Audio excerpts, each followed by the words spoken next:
He's entertaining and he's educating. Are you listening? You can feel free to, by the way, to sit. All right. You've already. All right, picking back up, you were telling us about working on the 1968 Olympics at ABC Sports. Yeah, one of my other memories from the '68 Olympics was Tommy Smith and John Carlos when they did the famed Black Power salute at the victory ceremony. But my memory is a little bit different. It was, we saw this happen, and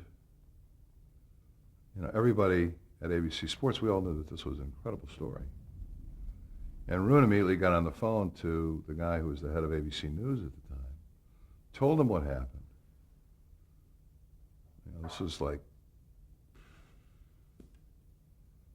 7, 8 o'clock at night, let's say. And offered to feed it up to New York so that they could put it on the news that night. And they would have scooped everybody in America. Well, the guy at ABC News, they would have had to buy a line, and they already had the show planned, and blah, blah, blah, blah, blah, blah. And so they didn't want to do it. Well, it was the front page picture in every newspaper in America the next day. I'll never forget,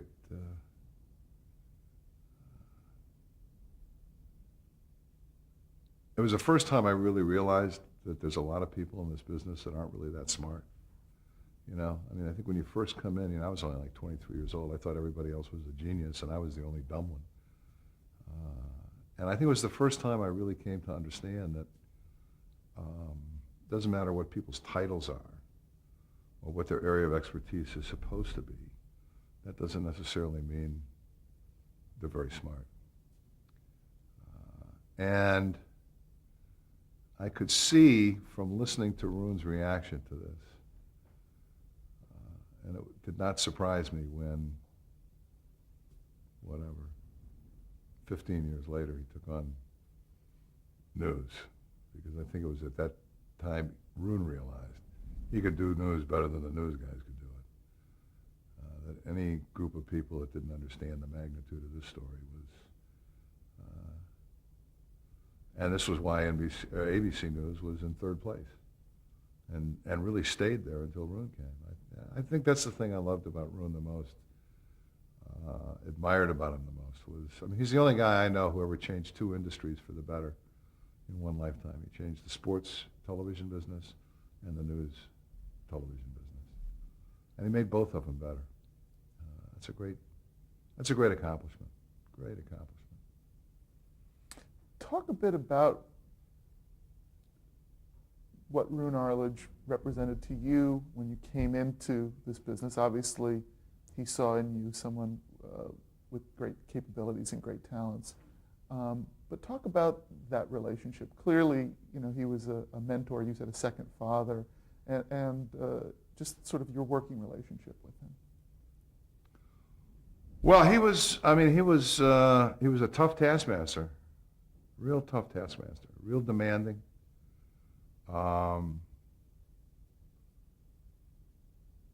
Things could always be better. He had a great wit about him. I remember Chet and I had done a football game, college game one weekend, and Chet was directing and I was producing, and somehow he had a cameraman that was a little bit off, and on two of the touchdowns you hadn't quite seen him. And the game was like 31 to 14. Wasn't a very good game. We were walking through the office, and Roone says, "Hey, Chet, what a game you had Saturday." Chet said, "What are you talking about?" It's 31-14. Wow. At my house, I only saw 17 points, so it was really close, you know. And that was his kind of humor. You know, he'd always stick the needle in, and you know. But I think it always drove us to try and be better. When Chet Forty and I were doing Monday Night Football, after every telecast, you know, we would go, thank you, nice effort, whatever. And then we would sit in the truck for 20, 30 minutes talking about the mistakes that we made or the things that we could do better or what we could do better the next week. And I mean, here we were doing what was generally perceived as the best sports production on television. And yet to us, we were in search of that perfect wave, you know. And I mean, I've done thousands of shows, and to me, I mean, there's only been 2 or 3 that I thought were really about as good as you could do them. And it always shocked me when I went to run NBC Sports. You know, the first couple of shows, I'd be in the truck, and, you know, I mean, they would do like a really mediocre telecast, and then afterwards, everybody was like, oh, fantastic job, oh, great job, great audio, great. And finally, I got everybody together, and I said, hey, guys, thank people for their efforts, thank people for a nice try, but nothing that I've seen so far is great. In fact, it's not even mediocre yet. So, well, you know, if you don't demand excellence, you're not going to get it. And I think that was, again, going from ABC Sports, where not just really good was acceptable, but you had to do something that you felt was outstanding for it even to get any approbation out of Roone, you know. Roone set the tone, he set the tenor. To him, every show was about the credo that was in Wide World of Sports, the thrill of victory, the agony of defeat, the human drama of athletic competition. They weren't just words to us. You know, that was what we were trying to accomplish. And that's whether we were doing Wide World of Sports or whether we were doing the Olympics or whether we were doing football. And I think a lot of it was necessity is the mother of invention. Because we didn't have the big events, we had to create an interest in the audience that wasn't just intuitively there because it was pro football or pro baseball, which were the hot sports at the time.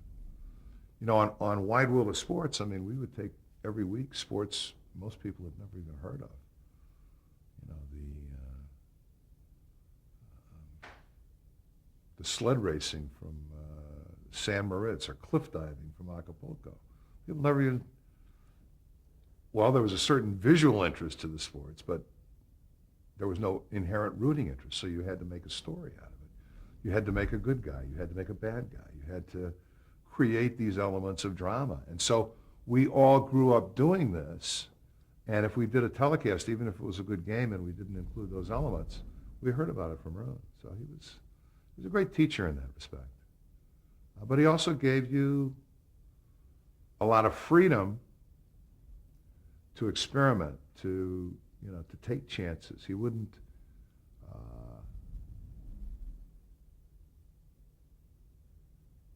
he wasn't critical if something that you tried that hadn't been done before didn't quite work out. He understood.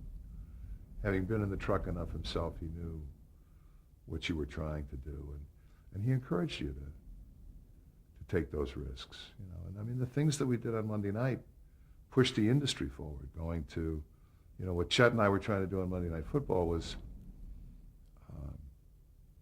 replicate live what NFL Films was doing with 16 millimeter film cameras. And we kept going lower and handheld and, you know, using using effects. They were analog effects then. And because of the push, the equipment manufacturers started coming up with more mobile handheld cameras because we wanted them, and they wanted to see it on Monday Night Football. When we first started using handhelds on Monday Night Football, the camera in the pack the cameraman was carrying was 80 pounds that he was schlepping around with big cable. And just in the 5-6 years that Chet and I were doing it, the cameras got smaller and smaller and smaller and lighter and more mobile and able to do what 16 millimeter film cameras could do. And that's what, again, we had a vision of what we wanted to try to get, and we weren't going to accept anything less than that. So I think, you know, I think Rune's contribution to the business was, for both news and sports, he provided a vision, he provided leadership, he was able to articulate what the elements were that needed to go into that broadcast. He weeded out the good people from the bad and let the good people have as much rope as they were willing to accept.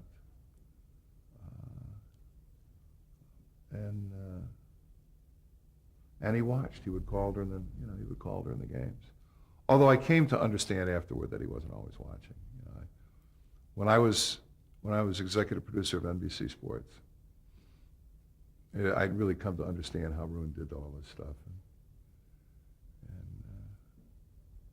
So like on some Sundays, when I wouldn't go back to New York to watch all the football games, I'd maybe be out like playing golf at Bel Air, and I'd make the turn at around 10:30, 11 o'clock, which I knew was 1:30 on the East Coast, and the games were already going on. And I'd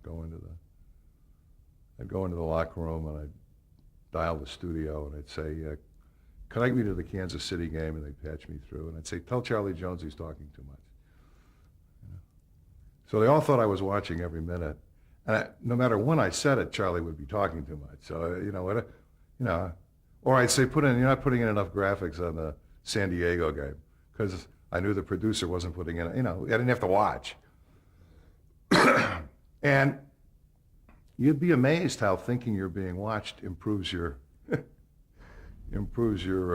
concentration. So. Now, you've talked about two of the most important franchises at ABC Sports when you were there. Let's just touch on each of them briefly. First, let's talk about Wide World of Sports. Originated on ABC in 1961. Talk about the format and how it evolved up to the time you joined ABC Sports, and how it continued to evolve while you were there. Well, by the time I got there in 1967, the format was pretty much what the format was for the rest of his existence. I mean, I think it was in those early years that Rune and really Jim McKay and the key people at ABC Sports were doing whatever refinement they were doing. And it really, from the first day I was there, it was impressed upon me that at the core of Wide World of Sports and at the core of everything we do at ABC Sports is storytelling. It's about drama. It's about finding what is the dramatic moment in the story. It's about not just covering an event, but telling a story. It's about understanding that if you're covering a great event, you still need to tell a story, but what you need to do is tell a story and get out of the way. Okay? If you're covering a bad event, which is more likely than covering a great event, you need to tell a story, and the worse the event gets, the more interesting you have to make the story.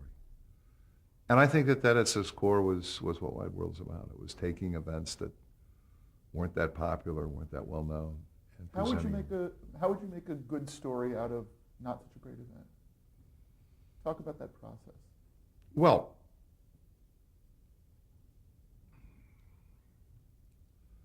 I mean, making a good story is, whether it's Homer or Aeschylus or Chaucer or Shakespeare or Stephen Bochco or David Kelly. I mean, a good story is highly identifiable characters, written to the highs, meaning there's some stakes, with an underlying sense of sexuality, an underlying sense of humor, where the protagonist is forced to make a moral decision. If he makes the right decision and is rewarded, or the wrong decision is punished, the audience will feel fulfilled.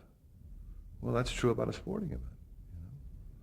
What you need to do is take these characters, whether they have helmets or in racing cars or whatever, and make them highly identifiable. Make them identifiable to the viewer. point out to the viewer why they're highly identifiable. Increase the stakes in the viewer's mind. This is not just another game. This is a grudge match. This is a coach's job is on the line. This is a star could be born today. This is whatever. Increase the stakes. The underlying sense of sexuality. I think one of the biggest moments in Monday Night Football was for our opening. We were using these old 30-second slow motion discs, and so I had figured out that we could edit a bunch of faces together to use in the opening, and then store it on like 3 seconds of the slow-mo disc. And then the slow-mo operator could punch them up so that when Meredith or Gifford or Cosell were talking about somebody, we could go to that person's face. And these are kind of innovations that we were doing at the time. And there was this guy that played for the Dallas Cowboys, Golden Richards, who was the greatest looking guy. I mean, this was like a Greek god. And we were doing the Dallas Cowboy game. And the first play of the game, Dallas threw the ball to Golden Richards. He made an incredible catch. And I just happened to look up. The slow-mo operator was recuing back to the head of the play. But as he was recuing, he went back, and there was Golden Richards' face. He just happened to still be on the disc. I said, cue up his face. And so we went to 2 replays and then his face and put a graphic in. And we had a lot of women in the Monday night audience at the time, and they loved it. They loved seeing the faces. And it was, luck is the residue of design. We tried to do something good, and from that point on, we would record the faces, put them on the slow motion discs. If the guys would record over them by mistake, then during the next commercial, we'd feed them back on there. And that's how we kept advancing. And then, because we were doing this, I think it was a company called Quantel, made a storage, where you could store slow-mo, or where you could store freeze frames. And that's how the industry kept getting pushed forward. Sports has always pushed the industry forward.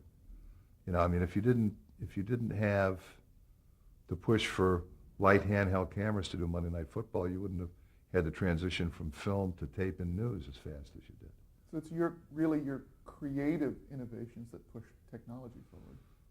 Well, it was that kind of trying to have a dream of what you'd like to see, trying to know what you'd like to see and not be limited by what you can see. And I think that was, when I said before about the inquisitive mind, I think, I'll go into a restaurant, and the first thing I look at the restaurant is, it used to be laid out better if they did this, And I think there were a lot of us at ABC Sports. We just happened to congregate. We were always looking for how to make something better. And that was something that, I think Arun attempted to nurture and encourage. Well, now let's get to the centerpiece of your tenure at ABC Sports, of course, Monday Night Football. Talk about the state of Monday Night Football when you got there and kind of what you felt you were able to bring to that production. Well, Monday Night Football was, in the audience's mind, it was pretty much a hit from the first time it went on the air. I think it really kind of surprised everybody in the sports television business because both CBS and ABC had passed on it. CBS and NBC had passed on it. And in fact, the only way it got on the air was basically Pete Rozelle blackmailed ABC into doing it. Pete believed in Monday Night Football, and Roone believed in Monday Night Football, but Roone couldn't get the higher ups at ABC to do it, and so Pete went in and met with Leonard Goldenson and the top brass at ABC, and he said, now Monday Night Football is going to go on the air in the fall. And they kind of said, what do you mean by that? Well, if you don't do it, then we're going to put it on in syndication. I've put together with Hughes Sports Network stations from all around the country. We've got they had like 85% coverage, which was pretty good. And the attitude of the ABC executives, well, you know, good luck to you. And Pete says, well, there's one thing that you really ought to check, because here's the list of stations. And over 50% of the stations were ABC affiliates, which meant that if ABC didn't put on Monday Night Football, whatever they did put on Monday night wasn't going to be very successful with only 50% coverage. And so it was at that point that ABC said, well, you know, maybe this isn't such a bad idea after all. I've never seen that story anywhere.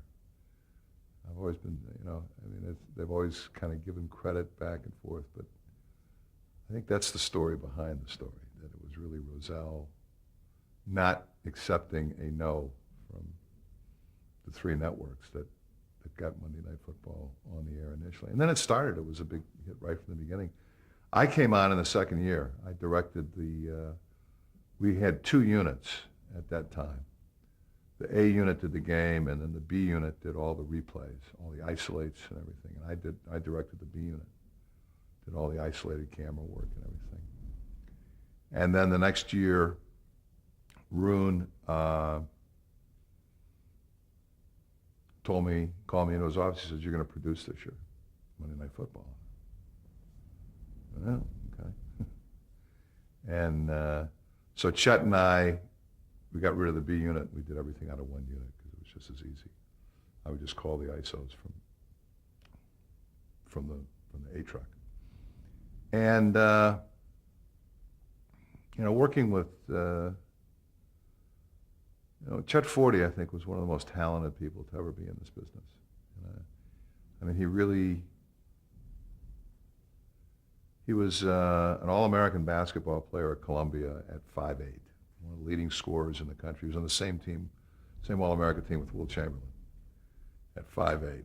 So you can imagine what a competitor he was. He was a great shooter. Just not a great pool player. No, not a great pool player. No.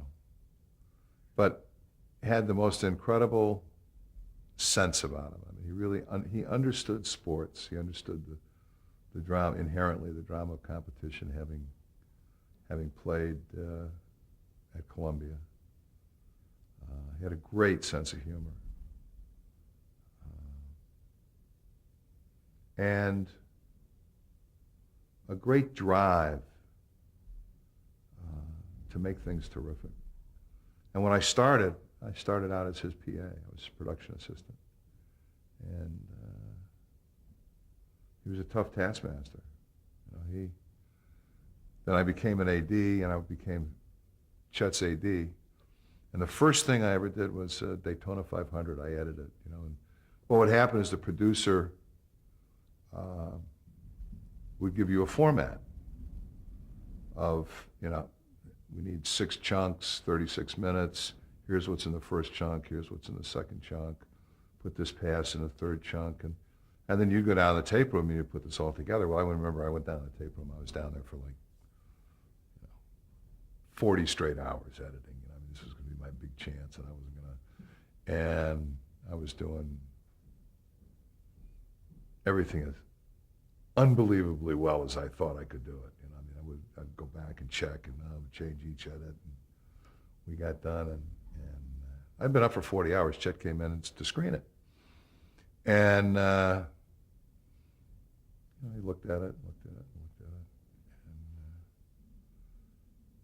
he said, "Yeah, well, that's okay. But here, you got to do this." And he gave me a list of about 20 things he wanted to change. And it wasn't for, I think it was like the third year we were on Monday Night Football. And somehow, I think we were watching the Daytona 500 on television one afternoon. And he said, "You know, watching this reminds me, remember the first show you edited, the Daytona 500? I said, "Yeah." He said, "Remember all the notes I had?" He said, "Yeah."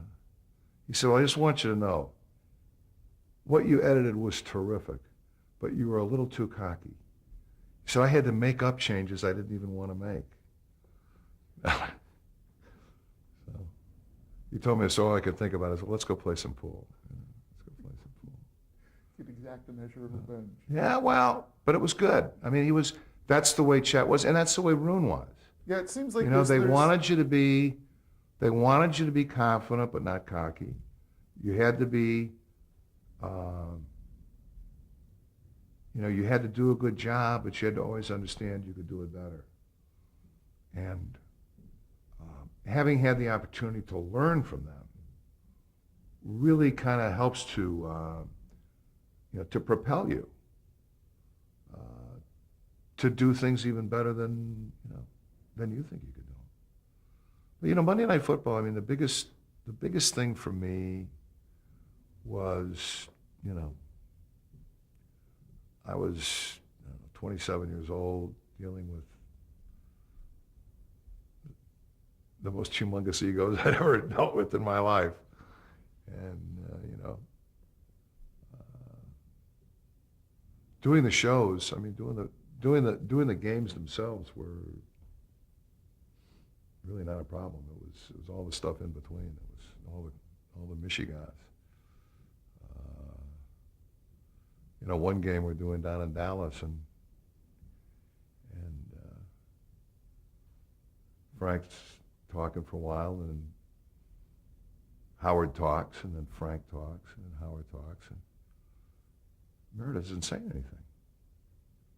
So I hit the key and I said, Frank, bring Don in. When I met with him to ask him a question. So Frank and Howard keep talking. And finally, I said to the AD, who was up in the booth, I said, what's wrong with Don? And the guy said, well, Don's not here. I said, what do you mean Don's not here?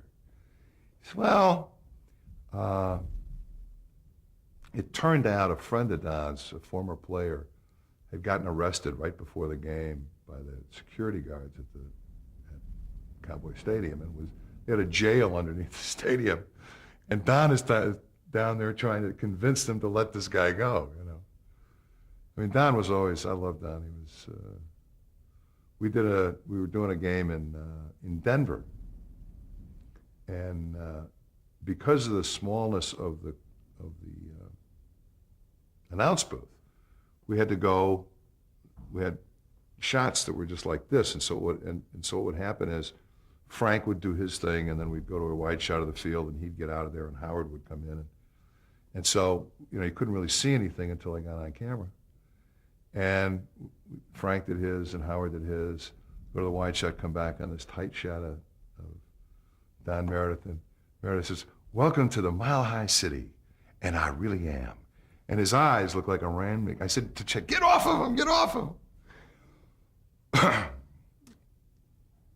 There was always a lot of fun. Jeff and Hazel's son from Mount Vernon, Texas. Great talent. Could say anything, and he was so likable. He could tell jokes that if you or I told him, they'd string us up, and even women would be laughing at him. He was so charming. I'll never forget it. One time we were doing a game in Oakland. We're driving across the San Francisco Bay Bridge, and Frank, who was the only sane person on the entire team, Frank said to me, "I just want you to know, Don, we're not going to talk to Howard tonight." And Don's over on the other side. "Yeah, we're not going to talk to him." I said, "What do you mean you're not going to talk to Howard tonight?" He said, "Well, Howard's been complaining to the press about us, talking about the jockocracy, and we shouldn't be in the booth, and we don't know anything, and, we're tired of it. We're just not going to put up with it anymore, and so we're not going to talk to him tonight." And I said, "Well, you're going to go on television in front of 35, 40 million people. How can you not talk to him?" "Well, we're just not going to talk to him." Meredith goes, "No, we're not going to talk to him." I said, "Well, what if he asks you a question?" "We're not going to answer." So I spent the next half hour explaining to him that, yes, they were going to talk to him, and we did the telecast, and the telecast went very well. And up until that point, we'd had two limousines, one for Howard and Emmy, and another for Frank and Don. Emmy was Howard's wife, and Chet and I would take turns riding. And after that night, we had three limousines.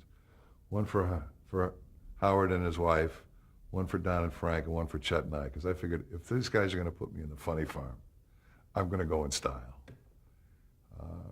But it was, I learned, okay.